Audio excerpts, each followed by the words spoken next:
बच्चों अभी यहाँ देखो, हम नया चैप्टर चालू कर रहे हैं आपके बायोलॉजी में, ठीक है। Chapter 8 how do organisms reproduce.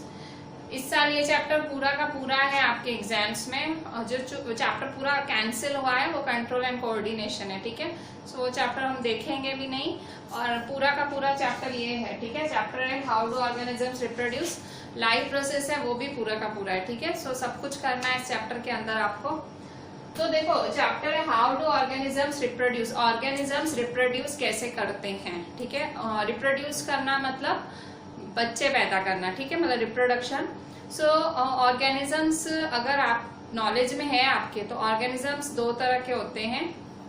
मतलब एक होते हैं भाई जो यूनिसेलुलर होते हैं, ठीक है, एक होते हैं मल्टी सेलुलर होते हैं, ठीक है।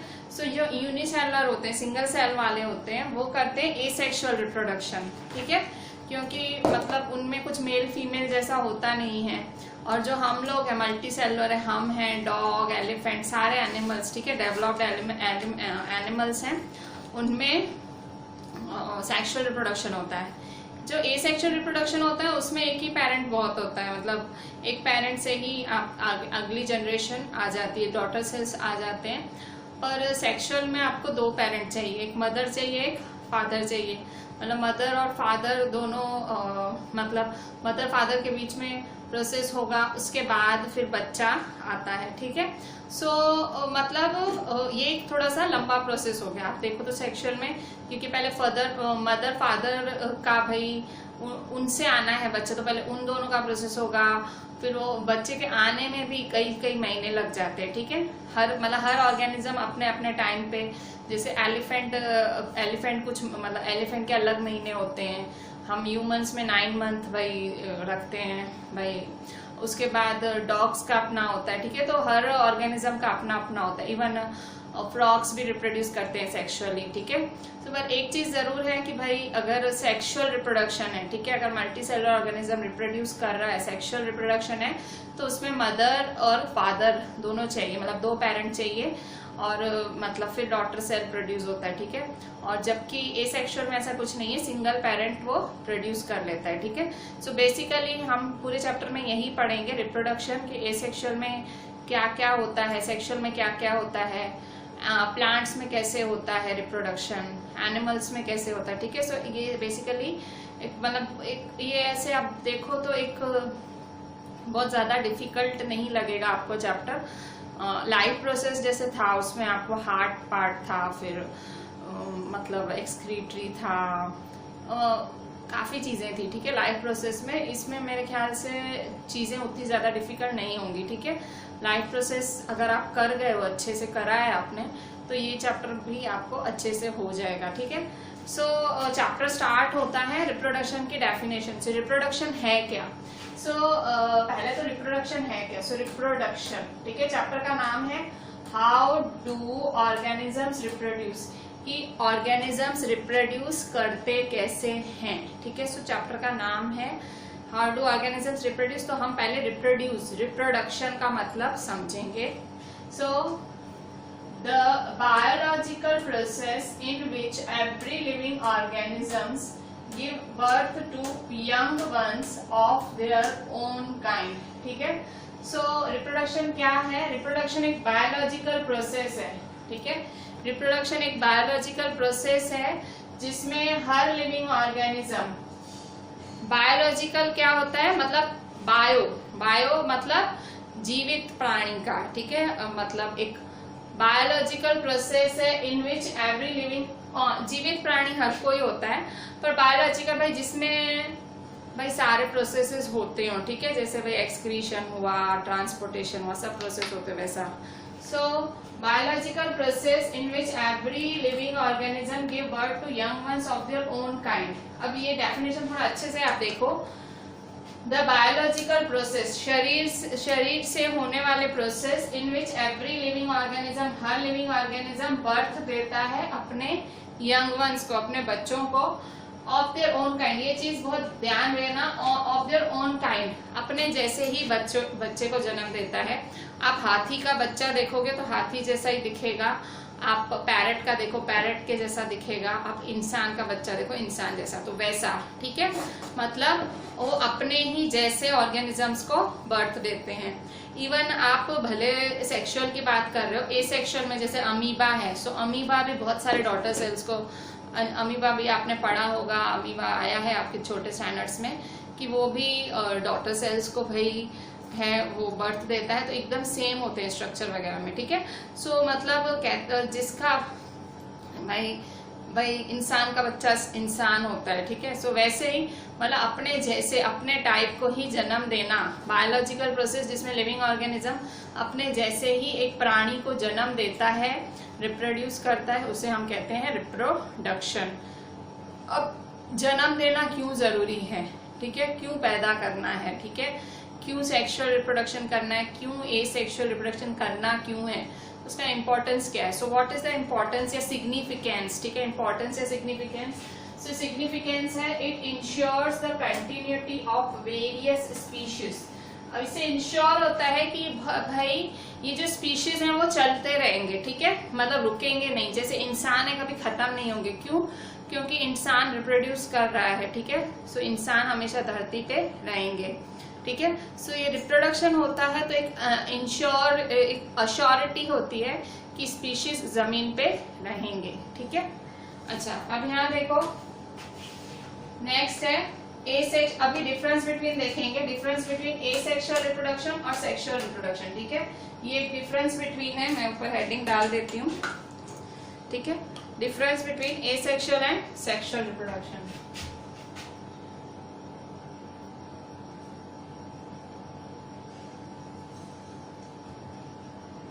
डिफरेंस बिटवीन, ठीक है। So difference between asexual reproduction और sexual reproduction. So asexual reproduction क्या है?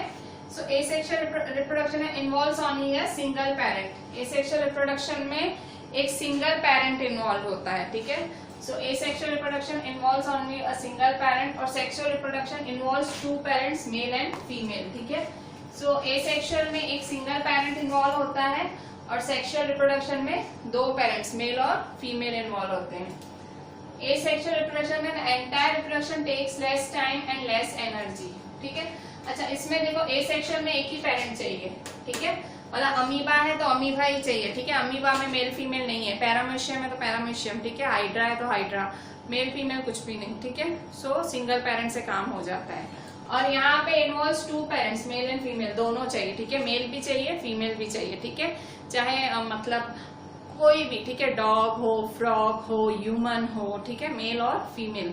सो दो पेरेंट चाहिए तो ही रिप्रोडक्शन होगा, ठीक है। So that is sexual.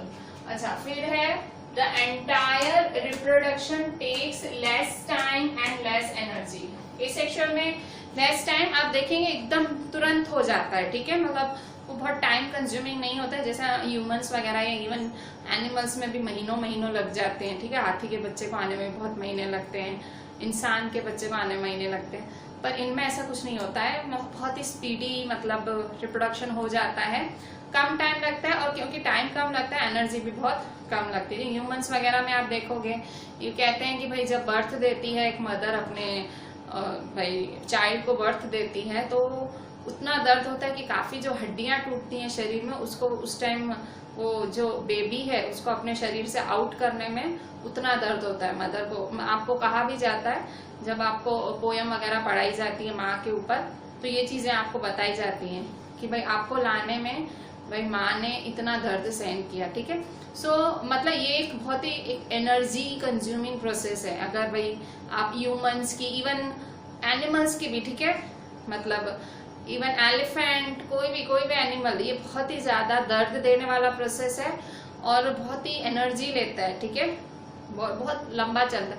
Male female पहले मतलब मेल फीमेल कुछ करेंगे, फिर वो उसका स्पर्म उसका ओवा मिले, ठीक है, फिर जायगोट बने, बहुत लंबा प्रोसेस होता है। सो टाइम कंज्यूमिंग प्रोसेस है, ठीक है।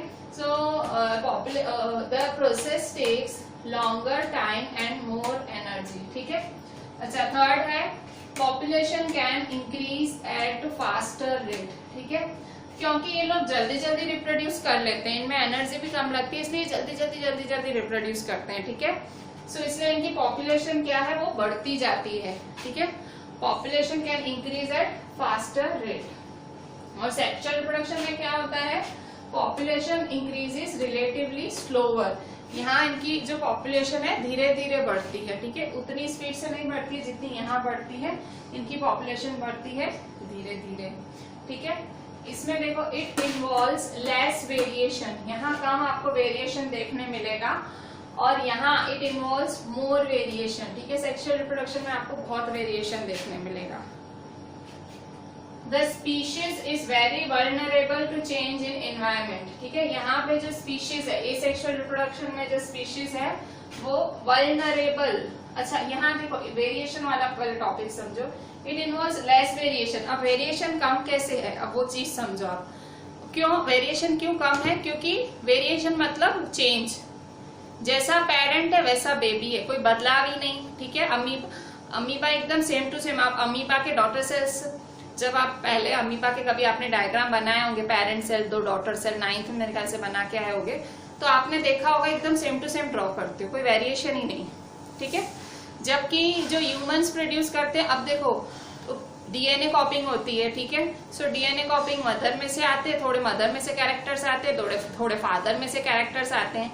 सो कितना वेरिएशन हुआ, ठीक है, मदर में कैसे कैरेक्टर्स, फादर में से कैसे कैरेक्टर्स, तो वो सारे कैरेक्टर्स एक बेबी में आते हैं, तो इसलिए वेरिएशन ज्यादा होता है। सेक्सुअल में देखो यहाँ पे it involves more variation. Variation मतलब बहुत डिफरेंस देखने मिलता है, मतलब 2 पेरेंट कैसे होते हैं और बच्चा कैसा आता है, ठीक है। कई बार ऐसे बोलते भी है ना, ये पता नहीं किस पे गया है, ठीक है, पता नहीं किस पे गया है। तो वेरिएशन इतना ज्यादा है, कैरेक्टर्स इतने ज्यादा, मतलब दोनों में से डीएनए कॉपिंग इतनी ज्यादा होती है पेरेंट्स और दोनों पेरेंट्स में, सो वेरिएशन बहुत देखने मिलेगा। जबकि अमीबा, पैरामीशियम जो एसेक्सुअल ऑर्गेनिजम्स हैं, ठीक है, एसेक्सुअल रिप्रोडक्शन करते हैं, जो यूनिसेल ऑर्गेनिजम्स हैं, क्योंकि वो अपने जैसे एकदम डिट्टो डिट कॉपी ही देते हैं, अपनी एग्जैक्ट कॉपीज, 2 कॉपीज वो बर्थ देते हैं, तो उनमें कोई वेरिएशन ही नहीं होता है, ठीक है। और जबकि यहाँ हमारे ह्यूमंस में या बाकी हायर मल्टीसेलुलर ऑर्गेनिजम्स में सब में डीएनए कॉपिंग होता है, फिर पेरेंट के कुछ फीचर्स आएंगे, इस पेरेंट के फीचर्स आएंगे, तो फिर वेरिएशन कितना देखने मिलेगा, कितना बदलाव देखने मिलेगा, ठीक है। The species is very vulnerable to change in environment। अब ये जो स्पीशीज है इज वेरी वल्नरेबल मतलब वो खुद को इन्वायरमेंट के हिसाब से ढालता ही नहीं है। क्यों?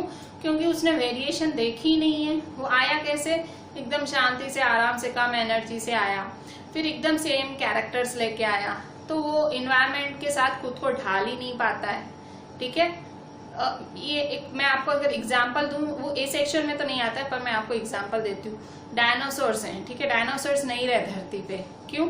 वो नहीं ढाल पाए खुद को, ठीक है। मतलब आप वेरिएशन, आप में जो वेरिएशन है, प्राणियों में जो वेरिएशन है, वो कब वो आपको एक्चुअली ढालने में मदद करती है, ठीक है। आप में जो वेरिएशन है, बदलाव, जो अलग अलग आप में क्वालिटीज हैं, वो आपको एक्चुअली आपके इन्वायरमेंट को ढालने में मदद करती है, ठीक है।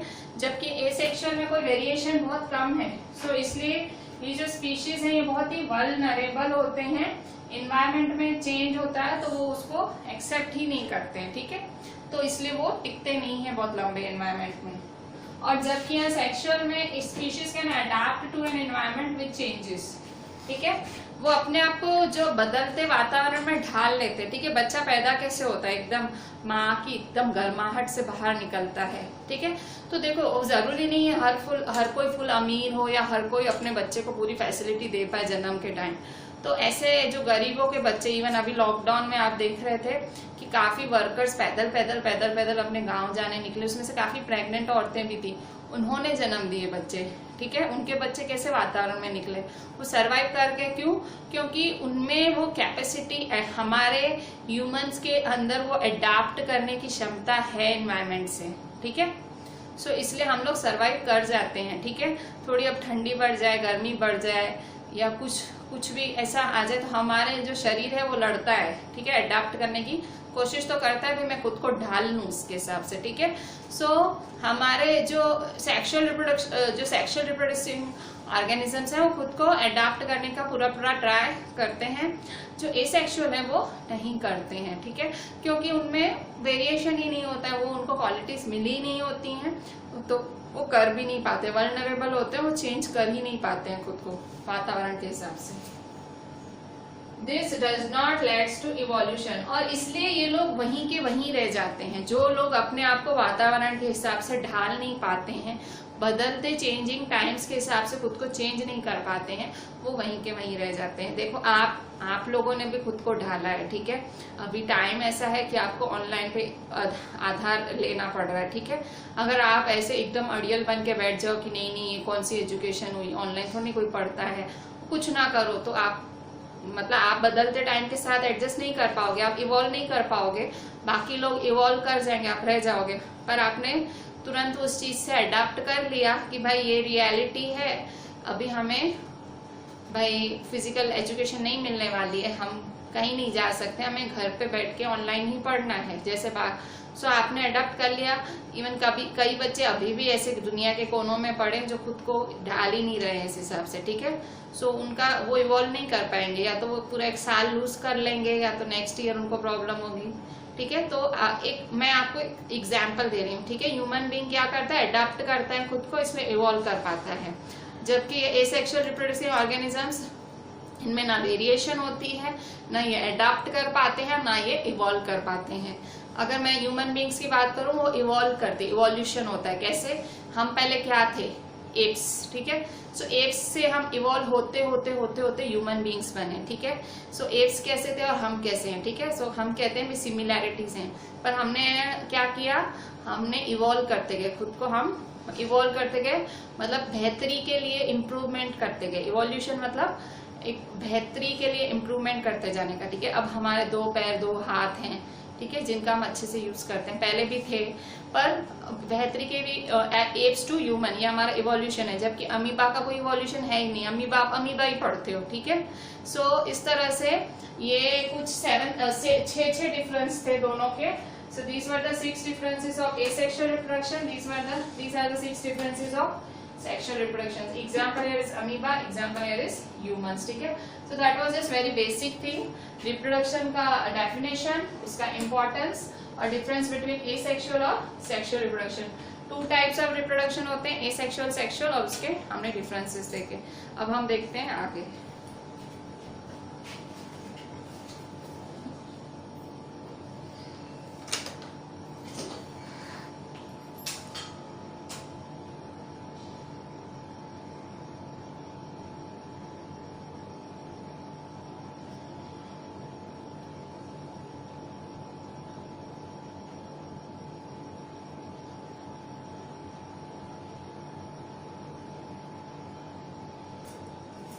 बच्चों अभी हम देखो हमने डिस्कस किया भाई रिप्रोडक्शन होता है, ठीक है। सो रिप्रोडक्शन 2 तरह का होता है, एसेक्सुअल रिप्रोडक्शन और सेक्सुअल। एसेक्सुअल क्या होता है, जिसमें मतलब एक ही पेरेंट चाहिए होता है, ठीक है, रिप्रोडक्शन के लिए, जिसमें एक पेरेंट का इन्वॉल्वमेंट होता है, वो है एसेक्सुअल। और सेक्सुअल जिसमें 2 पेरेंट का, मेल और फीमेल का इन्वॉल्वमेंट होता है, उसे कहते हैं सेक्सुअल, ठीक है। सो एसेक्सुअल यूनिसेलुलर में भी हो सकता है, मल्टीसेलुलर में हो सकता है, ज्यादातर पर हम इसे यूनिसेलुलर में पाते हैं, ठीक है। हमेशा नहीं होता है, मैं आपको बोल रही हूँ ज्यादातर, ठीक है। सो मतलब एसेक्सुअल सिंपली एक ऐसा रिप्रोडक्शन जिसमें सिंगल पेरेंट इन्वॉल्व होता है एक नए ऑफस्प्रिंग के प्रोडक्शन के लिए, ठीक है। सो अभी एसेक्सुअल रिप्रोडक्शन के टाइप्स हैं, ठीक है। अभी हम डिस्कस करें एसेक्सुअल रिप्रोडक्शन, ठीक है। सेक्सुअल रिप्रोडक्शन हम आगे वाले टॉपिक्स में कभी आगे करेंगे, फिलहाल हम एसेक्सुअल पे फोकस करते हैं। सो एसेक्सुअल में टोटल पार्ट्स कितने हैं, तो देखो एसेक्सुअल रिप्रोडक्शन के टाइप्स कितने हैं। So types of asexual reproduction, ठीक है। So types of asexual reproduction, so total types है ये, first fission, second budding, third spore formation, fourth is fragmentation, fifth is regeneration, sixth is vegetative propagation, ठीक है। So सबसे पहले है fission. Fission ज्यादातर यूनिसेलुलर ऑर्गेनिजम्स में ही पाया जाता है। स्पेशली जब भी फिजन का एग्जाम्पल देते हैं उसका मतलब होता है उसके एग्जाम्पल में अमीबा जरूर आता है। फिजन दो तरह के होते हैं, दो टाइप्स होते हैं, बाइनरी और मल्टीपल। बाइनरी में एक ऑर्गेनिज्म दो डॉटर सेल को प्रोड्यूस करता है अपने जैसे ही सेम, और मल्टीपल फिजन में एक ऑर्गेनिज्म बहुत सारे ऑर्गेनिजम्स प्रोड्यूस करता है, ठीक है। सो इसे कहते हैं फिजन। फिजन का वर्ड का मतलब ये होता है टूटना, ठीक है। सो एक दो में टूटता है और यहाँ पे एक जो है बहुत सारों में टूटता है, ठीक है। फिजन मीन्स एक फ्यूजन वर्ड होता है, फ्यूजन फ्यूज होना मतलब जुड़ना, फिजन मतलब टूटना। सो एक ऑर्गेनिज्म दो डॉटर सेल प्रोड्यूस करता है, और मल्टीपल फिजन में एक ऑर्गेनिज्म बहुत सारे, ठीक है। अभी मैं सिर्फ आपको टाइप समझा रही हूँ, फिर हम इसको एक एक को डिटेल में पढ़ेंगे, ठीक है। फिर सेकेंड टाइप है आपकी बडिंग, ठीक है। सो बडिंग है वो आपको, बडिंग में आप हाइड्रा का एग्जाम्पल बहुत सुनते हो और आपने ड्रॉ भी किया होगा, मेरे ख्याल से 7th 8th में ये ड्रॉ किया जाता है, मेरे को ख्याल नहीं आ रहा है, पर हाइड्रा एक बहुत ही कॉमन एग्जाम्पल है। ये वाटर में पॉन्ड्स वगैरह में पाया जाता है, टेंटेकल्स होते हैं इसके पास, शायद आपको याद आ गया हो मैं क्या बोल रही हूँ। सो ये हाइड्रा है, हाइड्रा एग्जाम्पल है बडिंग का। इसमें क्या होता है भाई, हाइड्रा के शरीर पे एक कली जैसी निकल आती है, और वो कली धीरे धीरे धीरे पूरी हाइड्रा ही बन जाती है, और फिर वो ब्रेक हो जाता है, एक नया हाइड्रा बन जाता है। ऐसे शरीर पर से ही कली निकलती है, बर्ड, BUD बर्ड मतलब कली निकलना, उस कली में से ही पूरा हाइड्रा बन जाता है और वो नया ऑर्गेनिज्म बन जाता है, ठीक है। सो ये है बडिंग। फिर थर्ड है स्पोर फॉर्मेशन। स्पोर फॉर्मेशन आपको आपके जब आपके घर में बहुत लंबे समय तक आप ब्रेड ऐसे ही रख दो बिना देखे, आप देखो भी नहीं, एकदम बाहर रख दो तो एकदम ग्रीन उस पर हो जाता है, ठीक है। सो वो क्या होते हैं, वो एक्चुअली मतलब वो स्पोर फॉर्मेशन ही होता है, मतलब वो एक स्पोर फॉर्मेशन से आपने रिप्रोडक्शन करा दिया होता है, उसमें आपने नहीं मतलब रख के हो जाता है, तो राइजोपस होता है उसके ऊपर। स्पोर फॉर्मेशन क्या होता है, वो स्पोर्स बनते हैं और उस ब्रेड के ऊपर वो फूटते हैं और पूरी ब्रेड पे फैलते हैं ऐसे, मतलब स्पोर्स और पूरी नीली कर देते हैं ब्रेड, मतलब ग्रीन, ठीक है, नीली नहीं ग्रीन कर देते हैं। अच्छा, और उसके बाद है फ्रेगमेंटेशन, ये मतलब राइजोपस है इसका एग्जाम्पल। इसके बाद है फ्रेगमेंटेशन। सो फ्रेगमेंटेशन का एग्जाम्पल है स्पाइरोगाइरा। स्पाइरोगाइरा आपको पानी में देखने मिलता है। फ्रेगमेंटेशन उसमें स्पाइरोगाइरा है, छोटे छोटे फ्रेगमेंट्स में टूटता है, ठीक है, फिर वो नया प्राणी बना लेता है छोटे छोटे पार्ट्स में टूट के। सो वो फ्रेगमेंट्स मतलब break down into small pieces. फिर है रीजनरेशन। रीजनरेशन में एग्जाम्पल है प्लेनेरिया, 9th में आया था अगर आपने ध्यान से बनाया हो। प्लेनेरिया में ऐसा होता है, प्लेनेरिया की पूरी बॉडी 3 में समझो डिवाइड हुई, 3 में काट दिया आपने, तो ऑटोमेटिकली पूरी एक जो ऊपर सर है उस पर से पूरी बॉडी बन जाएगी, बीच में पेट है उस पर से पूरी बॉडी बन जाएगी, तीसरे जो निचला हिस्सा काटा उस पर से पूरी बॉडी। सो रीजनरेशन मतलब पूरी नई बॉडी बन जाएगी आपके काटने से, 3 हिस्सों में अगर काटेंगे तो उसे कहते हैं रीजनरेशन, ठीक है। इसके बाद है वेजिटेटिव प्रोपोगेशन। वेजिटेटिव प्रोपोगेशन भी एक टाइप है। सो वेजिटेटिव प्रोपोगेशन के 2 टाइप है, नेचुरल और आर्टिफिशियल, ठीक है। सो नेचुरल और आर्टिफिशियल है।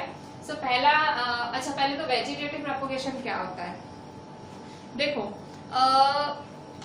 जो प्लांट्स होते हैं, ठीक है, प्लांट्स में 2 पार्ट्स होते हैं, पहले समझ लो, प्लांट्स में 2 पार्ट्स होते हैं, एक रिप्रोडक्टिव पार्ट होता है, एक वेजिटेटिव पार्ट होता है। रिप्रोडक्टिव पार्ट में सीड्स और फ्लावर्स आते हैं, ठीक है, और जो वेजिटेटिव पार्ट है उसमें आता है रूट, स्टेम और लीफ, ठीक है। आप देखते होंगे कई बार, मैं आपको इसका एक एग्जाम, रूट, स्टेम और लीफ, ठीक है। तो रूट, स्टेम और लीफ वेजिटेटिव पार्ट होते हैं और यही हमारा वेजिटेटिव प्रोपोगेशन टाइप है, मतलब रूट, स्टेम और लीफ से नए प्लांट्स का उगना, ठीक है। मैं आपको एक एग्जांपल देती हूँ, जैसे आप किसी के घर गए, ठीक है, उसके घर गार्डन बहुत अच्छा बना होता तो, और बारिश का टाइम है, तो आपको उसके घर का एक प्लांट बहुत अच्छा लगा, तो आपने क्या किया, आप उसकी थोड़ी सी ऐसे तोड़ के आ गए और आके आपने अपने घर पे मिट्टी में डाल दिया और वो उग भी गया, ठीक है। कई बार ऐसे होता है, आप किसी का रूट तोड़ के आ जाते हो, किसी का स्टेम तोड़ के आ जाते हो, या कई बार आप लीफ तोड़ के आ जाते हो और उसको दबा देते हो मिट्टी में और सही में कुछ निकल भी जाता है। सो आपने थोड़ी मतलब ये क्या किया आपने, ये आपने वेजिटेटिव प्रोपोगेशन किया, मतलब उसकी मदद से आपने उगाया, ठीक है। सो वेजिटेटिव प्रोपोगेशन 2 तरह का होता है, एक नेचुरल, एक आर्टिफिशियल। सो नेचुरल कब होता है, जब खुद ब खुद, जैसे मैंने यहाँ रूट, स्टेम और लीफ से नेचुरल वेजिटेटिव प्रोपोगेशन होता है, देखो वेजिटेटिव प्रोपोगेशन के दो टाइप्स होते हैं, नेचुरल और आर्टिफिशियल।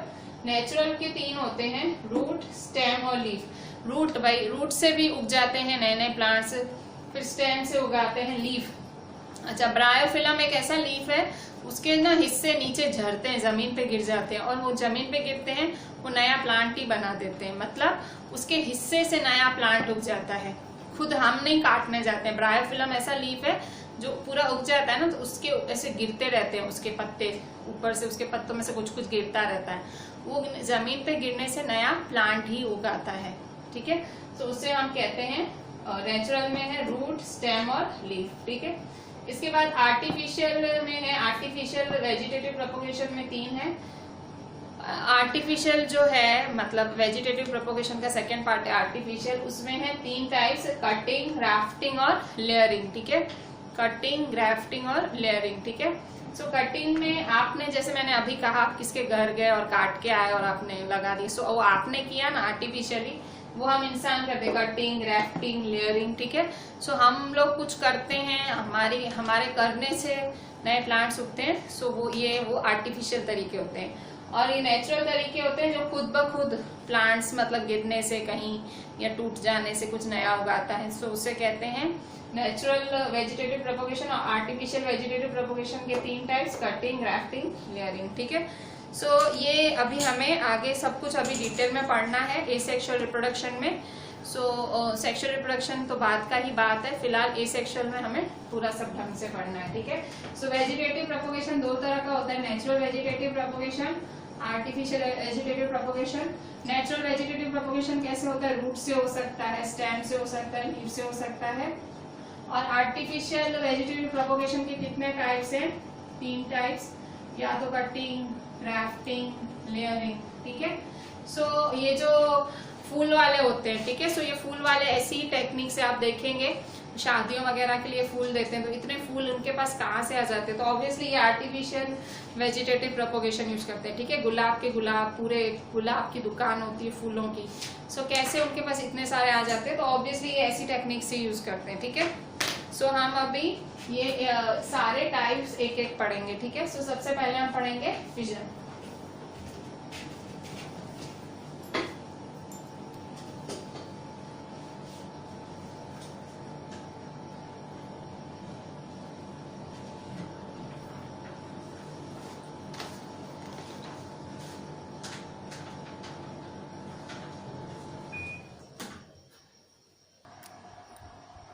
बच्चों अभी मैंने जो बात की अभी जो टाइप्स ऑफ एसेक्सुअल रिप्रोडक्शन की, अब उनका हम एक एक टाइप डिस्कस करते हैं, ठीक है। सो सबसे पहले हम डिस्कस करते हैं फिजन। फिजन मैंने बोला था कि भाई दो होते हैं, दो तरह के होते हैं, बाइनरी फिजन और मल्टीपल फिजन। सो हम उसको एक एक तरह से पढ़ते हैं। तो सबसे पहले बाइनरी फिजन। बाइनरी फिजन में हमने ये समझाने के लिए एक अमीबा का एग्जाम्पल लिया है, ये अमीबा का एग्जाम्पल है डायग्राम। और ये डायग्राम्स जो भी हैं हम टेक्स्ट बुक ही फॉलो करते हैं बनाने के लिए, हम कहीं और नहीं देखते हैं, डायग्राम्स हम मोस्टली टेक्स्ट बुक में से ही बनाते हैं। देखो यहाँ पे डिवीजन, इसका डेफिनेशन क्या है बाइनरी डिवीजन का, डिवीजन और splitting of one cell into two. एक सेल का दो सेल में डिवाइड होना, एक सेल का दो सेल में डिवाइड होना, उसे कहते हैं बाइनरी फिजन, ठीक है। सो इसका एग्जाम्पल है अमीबा, पैरामोइशियम और लेशमेनिया। एग्जाम्पल्स याद रखना, कई बार ऐसे एमसीक्यूज वगैरह में आपसे ऐसे पूछ लेते हैं कि भाई लेशमेनिया में आपको कौन सा फिजन देखने मिलता है, या लेशमेनिया में कौन सा एसेक्सुअल रिप्रोडक्शन देखने मिलता है। सो आपको अगर ये पता ही नहीं होगा तो आप बाइनरी फिजन नाम कैसे लिख पाओगे, तो एग्जाम्पल्स खास याद रखना। और यहाँ देखो, अगर मैं इसको समझाऊं आपको, सो देखो ये पेरेंट अमीबा है, ये इसका न्यूक्लियस है, फिर ये न्यूक्लियस थोड़ा अलोंग होगा, थोड़ा सा ग्रुप जैसा, मतलब थोड़ा ज्यादा डेवलप होगा। उसके बाद ये जो है न्यूक्लियस दो में डिवाइड हो जाएगा, ठीक है, और साइटोप्लाज्म और न्यूक्लियस डिवाइड हो जाएंगे और सेपरेट हो जाएंगे। सो एक पेरेंट से दो डॉटर सेल्स बने, ठीक है। So this was binary fission. So amoeba का एक स्टैंडर्ड एग्जाम्पल है, आप पता नहीं मेरे ख्याल से 2-3 सालों से ये एग्जाम्पल पढ़ रहे हो। मेरे ख्याल से 6th स्टैंडर्ड या 7th स्टैंडर्ड से अमीबा पढ़ना हमने चालू कर दिया था, ठीक है। सो आप अभी 10th में हो, सो this is an standard example कि भाई इसमें बाइनरी फिजन होता है, पेरेंट सेल 2 में डिवाइड होता है। इसके बाद है मल्टीपल फिजन। मल्टीपल फिजन का आपको हर टाइप समझाने के लिए एक एग्जाम्पल है। सो मल्टीपल फिजन में है प्लाज्मोडियम, ठीक है। मैं आपको सजेस्ट करूंगी आप टेक्स्ट लेके बैठे जब भी ये करें, डायग्राम्स के लिए टेक्स्ट बुक फॉलो करना। अच्छा, सो प्लाज्मोडियम कैसा है? प्लाज्मोडियम एक्चुअली प्लाज्मोडियम से मलेरिया होता है, ठीक है। एक्चुअली प्लाज्मोडियम एक सेल ही घुसता है और वो इतना डिवाइड करता जाता है। वैसे देखो ये एक ही सेल होता है, देखो सपोज ये एक सेल था, तो एक सेल फिर डिवाइड हुआ तो नंबर ऑफ सेल्स बन गए। तो प्लाज्मोडियम कॉजेस मलेरिया, ठीक है। प्लाज्मोडियम क्या कॉज करता है?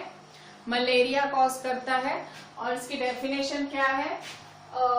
मल्टीपल फिजन की डिवीजन और splitting of one cell into many is called multiple fission.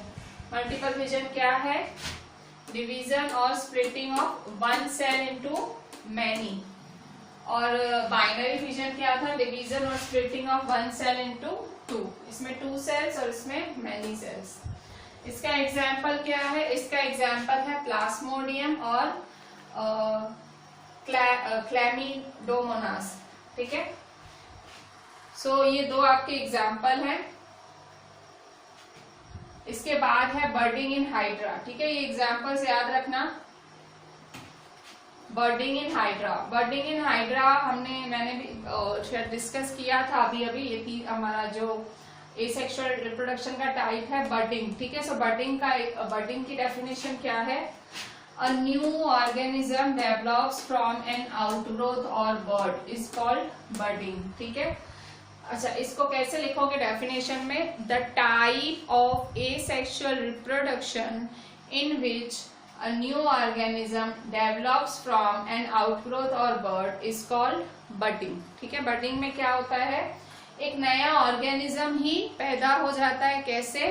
वो नया ऑर्गेनिज्म आउटग्रोथ मतलब कहीं से कुछ प्लांट में से कोई हिस्सा निकल आया हो या कोई कली निकल आई हो, उसमें से एक नया प्लांट ही उग जाता है। वैसा का वैसा एक नया ऑर्गेनिज्म उग जाता है, उसे कहते हैं बडिंग, ठीक है। तो बडिंग क्या है? A new organism develops from an outgrowth or bud। ये जैसे आउटग्रोथ है, ठीक है। सो ये देखो मतलब आउटग्रोथ थी, फिर ये बर्ड होती गई, कली बनी और बड़ा होके देखो अब ये खुद हाइड्रा बन गया। अब ये क्या करेगा? इससे अलग हो जाएगा, तो ये एक नया ऑर्गेनिज्म बन जाएगा, ठीक है। मतलब एक कली में से, एक बर्ड में से एक पूरा नया ऑर्गेनिज्म बन गया, ठीक है। ये ऊपर टेंटेकल्स है। मेरे ख्याल से 7th में आपने हाइड्रा बहुत अच्छे से पढ़ा था, ठीक है। टेंटेकल्स भाई स्टिंगी होते हैं, क्यों काम आते हैं, ये तब आपने बहुत डिटेल में पढ़ा था। पर फिलहाल आप हाइड्रा पढ़ रहे हो एसेक्सुअल रिप्रोडक्शन पढ़ने के लिए। और हाइड्रा कौन सा टाइप है? बडिंग का टाइप है। हाइड्रा बडिंग का एग्जाम्पल है। और बडिंग की डेफिनेशन क्या है? ये A new organism develops from an outgrowth or bud। इसका एग्जाम्पल क्या है? हाइड्रा और ईस्ट, ठीक है। एग्जाम्पल्स खास याद रखना, काम आएंगे आपको, मतलब MCQs में या कहीं भी ये बहुत काम आएंगे, ठीक है। सो हम करते हैं अब आगे। हमने देखा फिजन के दोनों टाइप्स देख लिए, हमने देख लिया बर्डिंग। अब हम देखते हैं आगे।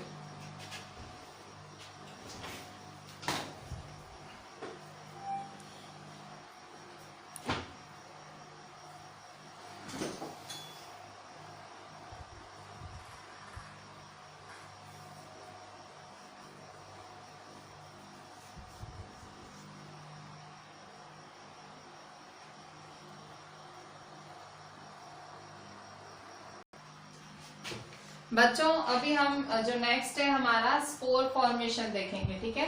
स्पोर फॉर्मेशन में को स्पोरोजेनेसिस भी कहा जाता है। स्पोर फॉर्मेशन समझाने के लिए मैं आपको एक राइजोपस, इसका एग्जाम्पल है, उसका एग्जाम्पल दे रही हूँ। सो ये जो फिगर है ये राइजोपस की फिगर है। ये फिगर देखो, जो ये नीचे है ये हाइफे है, ठीक है। ये जो नीचे बना हुआ है ये हाइफे है, ये स्टेम है, ठीक है। ये सारा स्टेम है और इसके ऊपर ये जो राउंड है इसे स्पोरेंजिया कहते हैं, स्पोरेंजिया। और इसके अंदर छोटे छोटे छोटे पोर्स हैं, ठीक है। सो ये जो स्पोर्स हैं ये बहुत ज्यादा डेलिकेट, छोटे छोटे डेलिकेट होते हैं, तो इनको बाहर के इन्वायरमेंट से बचाने के लिए ये स्पोरेंजिया होता है जो ब्लॉब लाइक स्ट्रक्चर है। तो ये स्पोरेंजिया इनको बाहर के इन्वायरमेंट से बचाता है। पर फिर अगर बाहर का इन्वायरमेंट अच्छा होता है भाई, तो ये जो स्पोरेंजिया है ये इसको बाहर जाने देता है, ठीक है। सो यहाँ देखो ये स्पोर्स बाहर आ गए। सो ये स्पोर्स हवा में आ जाते हैं, और कोई भी ऐसी चीज खुली पड़ी होती है जैसे कि ब्रेड, ठीक है। सो ये ब्रेड है या कोई भी चीज आपने रखी हुई है, सो उस पे ये स्पोर्स फैल जाते हैं, ठीक है। और फिर मतलब आप देखते हैं चीज खराब हो जाती है, ठीक है। सो इसलिए इन स्पोर्स को, ये जो राइजोपस है इसे ब्रेड मोल्ड्स भी कहा जाता है, ठीक है। ये जो हम राइजोपस का एग्जाम्पल पढ़ रहे हैं, क्योंकि इसकी वजह से ब्रेड खराब हो जाती है, इसे ब्रेड मोल्ड्स भी कहा जाता है, ठीक है। सो और इसमें देखो ये किसमें देखा जाता है, ये सिंपल मल्टीसेलुलर ऑर्गेनिजम्स में देखा जाता है, ठीक है। जो बाइनरी फिजन था वो यूनिसेलुलर में देखा गया था, बाइनरी फिजन था, जो बाइनरी फिजन अमीबा में होता है, ठीक है। सो वो हमने देखा था जो है यूनिसेलुलर ऑर्गेनिज्म में देखा था, ठीक है। इसके बाद जितने भी हमने देखे सारे सिंपल मल्टीसेलुलर ऑर्गेनिजम्स में है, ठीक है। तो ये भी एक सिंपल मल्टीसेलुलर ऑर्गेनिज्म, मतलब सिंपल मल्टीसेलुलर ऑर्गेनिजम्स ही ये परफॉर्म करते हैं स्पोरोजेनेसिस या स्पोर फॉर्मेशन।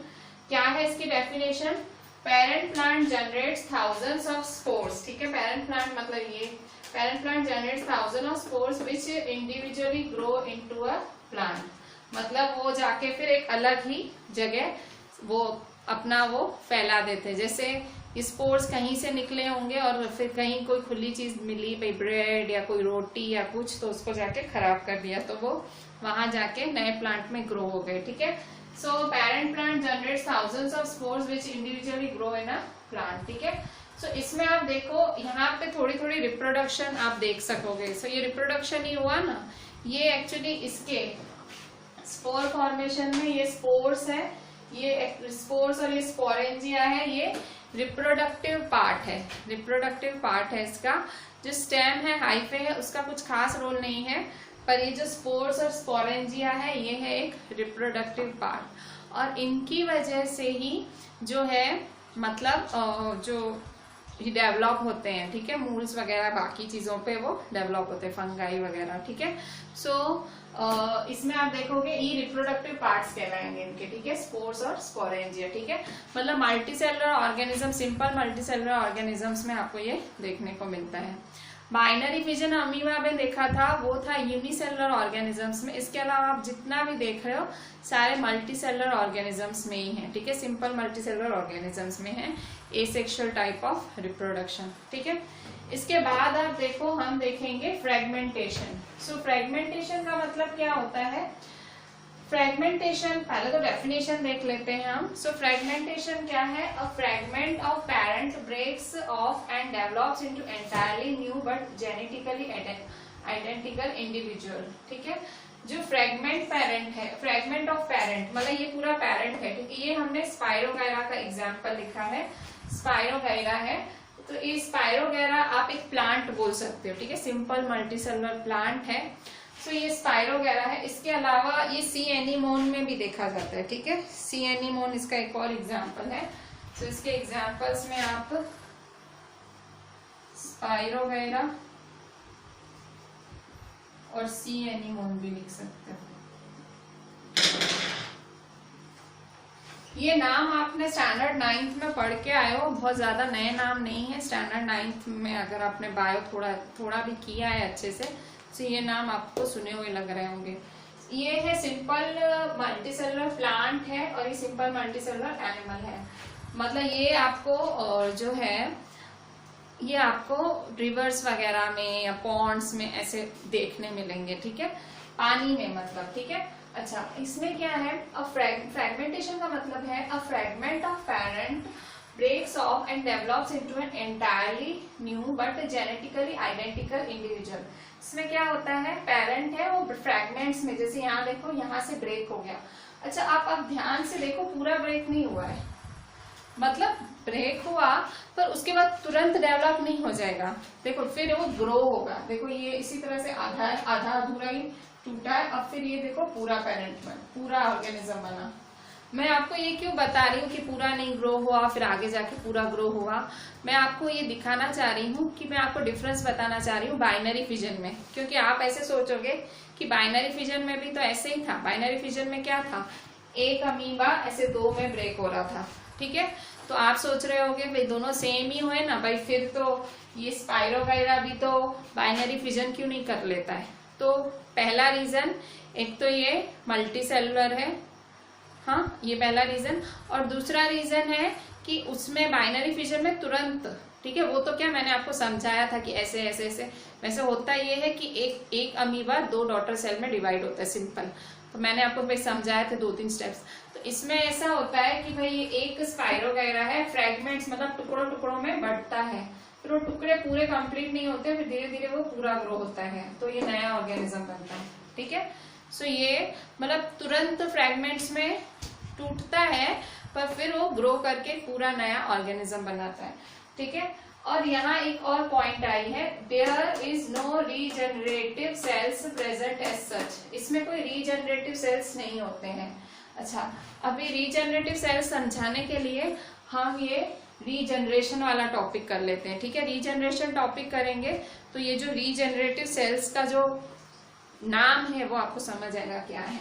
देखो रीजनरेशन में हम प्लैनेरिया का एग्जाम्पल पढ़ रहे हैं। ये प्लैनेरिया है, ठीक है।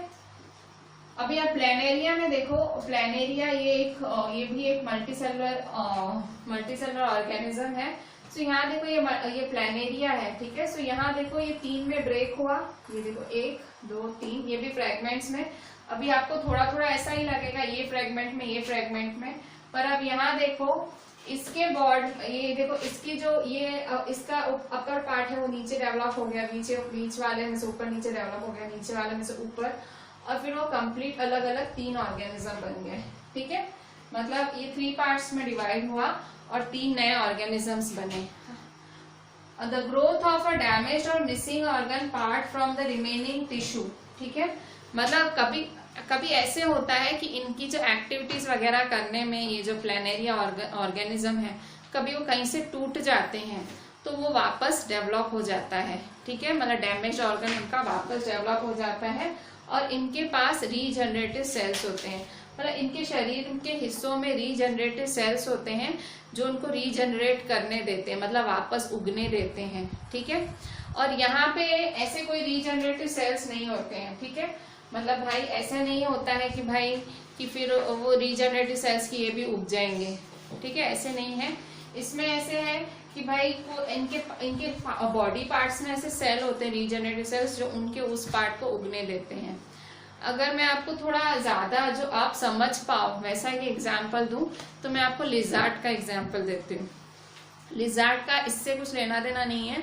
प्लेनेरिया एक सिंपल मल्टीसेलुलर ऑर्गेनिज्म है और लिजार्ड तो मतलब सेक्सुअल रिप्रोडक्शन वहां आएगी, ठीक है। लिजार्ड जो है वो तो डेवलप्ड ऑर्गेनिज्म है, पर मैं आपको सिर्फ समझा रही हूँ। लिजार्ड में देखो, आपने देखा होगा लिजार्ड कई बारी आती है तो कई बार इसकी पूंछ कट जाती है, ठीक है। ऐसे पूंछ तड़प रही होती है और लिजार्ड कटी हुई पूंछ छोड़ के वो भाग जाती है, ठीक है। और वो तड़प रही होती है पूंछ, ठीक है। तो अब क्या होगा, अब भले आप पूंछ उठा के वो लिजार्ड के बाजू में रख दोगे, वो चिपक नहीं जाएगी जादू से, नहीं ऐसा नहीं होगा, वो पूंछ वेस्ट हो गई। पर आप देखोगे कुछ दिनों बाद उसी लिजार्ड को आप नोटिस करना, उसकी पूंछ उग रही होगी, ठीक है। सो उसके वहां उस हिस्से में रीजनरेटिव सेल्स होते हैं जो उसका वो डैमेज्ड पार्ट उसको डेवलप करने देते हैं, ठीक है। सो मतलब यहाँ देखो एक फ्रेगमेंटेशन में क्या है, रीजनरेटिव सेल्स नहीं होते हैं, ठीक है। बाय चांस फ्रेगमेंट कुछ टूट गया तो वो टूट गया, ठीक है, फिर वो शायद ग्रो ना हो। पर रीजनरेटिव सेल्स अगर किसी बॉडी के हिस्से में है तो वो ऑर्गन धीरे धीरे उग जाएगा, ठीक है। जैसे नाखून हमारे, ठीक है, सो नाखून तोड़ते हैं उग जाते हैं, ठीक है। अगर आपका कोई और हिस्सा शरीर का कट जाए या टूट जाए सो वो थोड़ी दिक्कत होती है जुड़ने में, पर वही जो ऐसे नाखून वगैरह हैं, बाल हैं, ठीक है, सो वो सब क्या है, वो उगते हैं वापस। सो इस तरह से रीजनरेटिव सेल्स, कुछ हिस्सों में ऐसे रीजनरेटिव सेल्स होते हैं कि वो उससे बाय चांस डैमेज हो जाए या कुछ हो जाए तो वापस उग जाते हैं, ठीक है। सो ये एक्चुअली ये दोनों में बहुत ही, फ्रेगमेंटेशन में भी ब्रेक डाउन होता है, ब्रेक होता है, इसमें भी ब्रेक होता है, पर इसमें रीजनरेटिव सेल्स होते हैं, इसमें रीजनरेटिव सेल्स नहीं होते हैं, ठीक है। इसमें पूरा नया ऑर्गेनिज्म बनता है और इसमें उसी ऑर्गेनिज्म के, देखो एक ही ऑर्गेनिज्म के 3 टुकड़े हो रहे हैं और उसी में से 3 नए ऑर्गेनिज्म बन रहे हैं, ठीक है। So this is your regeneration, ठीक है। सो अभी हमारा एक टॉपिक रहा vegetative propagation, that is a very lengthy topic, so we will be covering it in the next lecture, ठीक है। So draw the diagrams very properly using pencils, scale तो नहीं चाहिए होगी, पेंसिल, इरेजर, शार्पनर वगैरह रख के अच्छे से बनाना। And you can read till, ये चैप्टर हमने जहाँ तक सीखा, हमने एक्चुअली, ठीक है, 132 पेज, हमारी जो एनसीईआरटी का 132 पेज है, सो हमने वहां तक किया है। सो अभी भी हम क्वेश्चन आंसर्स वगैरह, ब्लूप्रिंट, ये सब कवर करेंगे।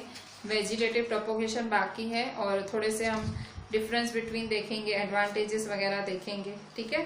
सो this is the topic we cover today. Asexual reproduction हमने मेनली आज कवर किया, हमने पूरा फोकस एसेक्सुअल रिप्रोडक्शन पे रखा। So we will continuing further with this topic, इसके कुछ और क्वेश्चन आंसर्स करेंगे। Kindly do the entire work which I asked in the lecture, सारा अच्छे से लिखें, make notes properly and WhatsApp me the entire work. चलें, थैंक यू।